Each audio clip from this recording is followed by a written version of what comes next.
여러분 좋은 아침입니다. 날씨가 점점점 포근해지고 있습니다. 서서히 이제 겨울이 완전히 끝났다라는 증거겠죠. 사순절 기간입니다.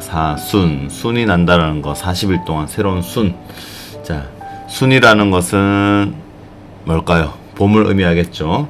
자, 오늘도 따뜻한 봄날 이제 말씀으로 하루를 또 시작해 봅시다. 오늘의 말씀은 누가복음입니다. 누가복음 20장 9절에서 18절까지 말씀을 한번 보도록 하겠습니다. 그가 또 이 비유로 백성에게 말씀하시기 시작하시니라. 한 사람이 포도원을 만들어 농부들에게 새로 주고 타국에 가서 오래 있다가 때가 이름에 포도원 소출 얼마를 바치게 하려고 한 종을 농부에게 보내니 농부들이 종을 몹시 때리고 거저 보내었거늘 다시 다른 종을 보내니 그도 몹시 때리고 능욕하고 거저 보내었거늘 다시 세 번째 종을 보내어 이 종도 상하게 하고 내쫓은지라. 포도원 주인이 이르되 어찌할까 내 사랑하는 아들을 보내리니 그들이 혹 그는 존대하리라 하였더니 농부들이 그를 보고 서로 의논하여 이르되 이는 상속자니 죽이고 그 유산을 우리의 것으로 만들자 하고 포도원 밖에 내쫓아 죽였느니라. 그런즉 포도원의 주인이 이 사람들을 어떻게 하겠느냐. 와서 그 농부들을 진멸하고 포도원을 다른 사람들에게 주리라 하시니 사람들이 듣고 이르되 그렇게 되지 말아야 말지니다 하거늘 그들을 보시며 이르시되 그러면 기록된 바 건축자들의 버린 돌이 모퉁이의 머릿돌이 되었느니라 함이 어찌 믿냐. 무릇 이 돌 위에 떨어지는 자는 깨어지겠고 이 돌이 사람 위에 떨어지면 그를 가루로 만들어 흩으리라 하시니라. 아멘. 자, 오늘은 포도원 농부의 비유입니다. 하나님의 뜻을 기억하며 우리는 살아가야 되는 존재들입니다. 예수님께서 말씀하신 포도원의 비유는 하나님과 우리 인간의 사이의 관계를 잘 보여주는 이야기입니다. 이 비유에서 포도원을 만든 사람은 하나님의 의미하고 포도원은 하나님께서 선택하신 백성들, 이스라엘 백성들을 뜻합니다. 이스라엘 백성은 원래 유목 생활을 했지만 가나안 땅에 정착한 후에 농사를 짓기 시작했습니다. 가나안은 뜨겁고 건조한 기후였지만 포도 농사를 짓기에는 아주 적합한 환경이었습니다. 당시에는 포도원을 소작농들에게 맡기고 주인은 먼 곳에서 일정한 소출을 받는 방식으로 운영이 되어 있었죠. 그런데 오늘 본문 20장 9절에서 16절의 말씀에는 포도원의 주인은 소작농들에게 포도원을 맡기고 열매를 거둘 때가 되자 자기의 종을 보내서 어느 소출을 좀 받으려고 했어요. 하지만 소작농들은 어떻게 합니까? 주인의 종을 때리고 능욕하고 빈손으로 돌려보냅니다. 주인은 여러 번 종을 보냈지만 결과는 늘 똑같았어요. 마지막으로 주인은 자신이 사랑하는 아들을 보내면서 이들을 내 아들 존재는 알겠지, 아들의 존재는 알고 있겠지라고 기대하면서 보냈죠. 하지만 소작농들은 오히려 아들을 죽이고 포도원을 그 유산들을 모두 뺏어버리려고 합니다. 이 이야기에서 주인이 보낸 종, 그들은 어떤 의미를 말할까요? 하나님께서 보내신 선지자들을 의미합니다.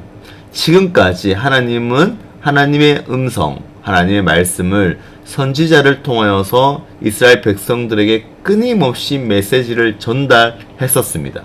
하지만 이스라엘 종교 지도자들은 하나님의 말씀을 무시했죠. 또 선지자들을 핍박했죠. 마지막으로 하나님은 자신의 사랑하는 아들 예수님을 이 땅에 보내셨지만 종교 지도자들은 예수님마저 십자가에 못 박혀 죽게 합니다. 17절 18절에 보면 예수님이 말씀하신 모퉁이의 돌에 관한 이야기가 나옵니다. 예수님께서는 이 비유를 마무리하시면서 시편 118편 22절을 인용하셨어요. 건축자들이 버린 돌이 모퉁이의 머릿돌이 되었다. 여기서 버려진 돌, 예수님을 가리킵니다. 당시 종교 지도자들은 예수님을 받아들이지 않고 배척했지요. 하지만 하나님께서는 예수님을 세상의 중심이 되는 분, 구원의 기초가 되는 분으로 세우셨다라는 의미를 담겨져 있습니다. 오늘 이 비유가 우리들에게 또는 오늘날 21세기에 주는 메시지, 말씀, 교훈은 무엇일까요? 이 비유는 단순히 과거 이스라엘 백성들에게만 해당하는 것이 아니겠지요.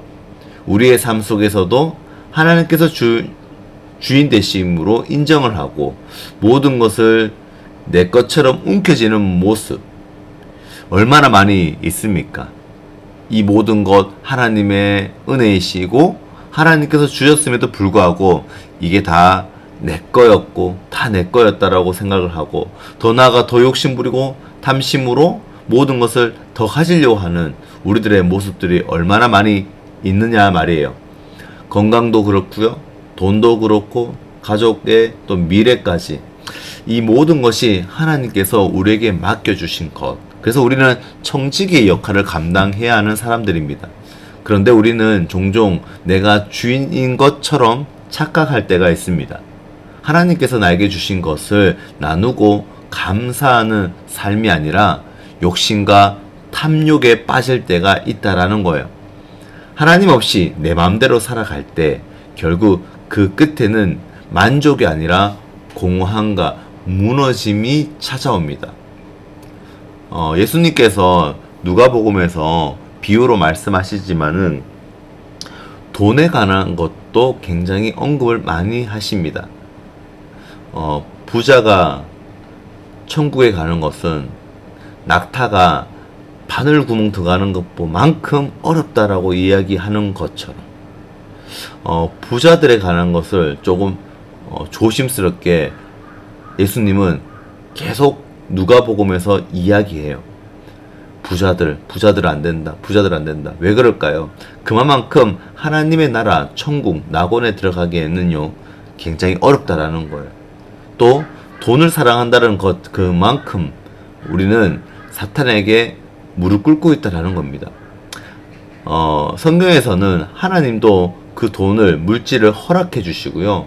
또 누가복음 초반에 보시면은 예수님께서 사탄에게 시험을 들 때도 있는데 그때도 사탄이 다 허락한 것 중에 하나가 물질도 허락했다라고 되어 있거든요. 그래서 우리가 생각하기에는 물질은요 다 내 것이라고 생각하고 사탄이 주는 것 아니요, 하나님이 주시는 것도 허락하는 것도 있다라는 거예요. 그래서 우리는 잘 선택해야 됩니다. 사탄에게 받은 것이 아니라 하나님께서 주신 것을 잘 관리하고 잘 사용하고 또는 수평적으로 내 이웃을 향하여서 플로잉할 수 있는 그런 자가 되어야 된다라는 거죠. 그리고 하나님께는 또 예물 드리고 하나님 이거 다 제 거 아닙니다. 이거 다 하나님께서 주신 것이니 다 이거 모든 것 하나님 것입니다라고 드릴 수 있는 마음. 그래서 돈의 노예가 아니라 돈 위에 있는 자가 되시기 바랍니다. 자, 아무튼 다시 한번 본문으로 넘어가서요. 예수님을 우리의 모퉁이의 돌, 즉 삶의 기초로 삼을 때에 우리는 흔들리지 않는 믿음 위에 설 수 있다라는 거예요. 든든한 기초가 되시는 분. 하나님께서 맡겨신 것들을 주님의 뜻대로 돌보고 나누며 하나님을 예배하는 삶.